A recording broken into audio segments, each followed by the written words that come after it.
Administrator बल्दिया शर्की रहमतुल्लाह शेख से legend cricket star और T20 world cup Fateh team के साबिक कप्तान यूनुस खान ने मुलाकात की। मुलाकात में superintending engineer B&R Salman Memon, additional director Tauqeer Abbas और दीगर भी मौजूद थे।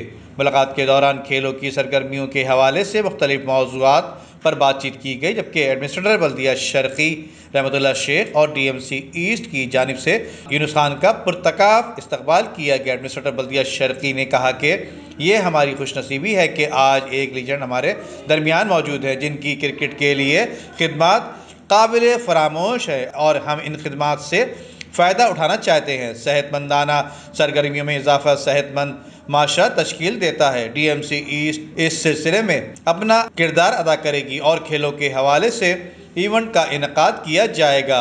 इस मौके पर यूनुस खान ने एडमिनिस्ट्रेटर बल्दिया शर्की रहमतुल्लाह शेख स्पोर्ट्स की सरगर्मियों के दिलदार हैं, ऐसे अफसरान की मदद से खेलों की सरगर्मियों को परवान चढ़ाने में खातिर ख्वाह मदद मिल सकेगी। नदीम सिद्दीकी, मेट्रो 7 पाकिस्तान।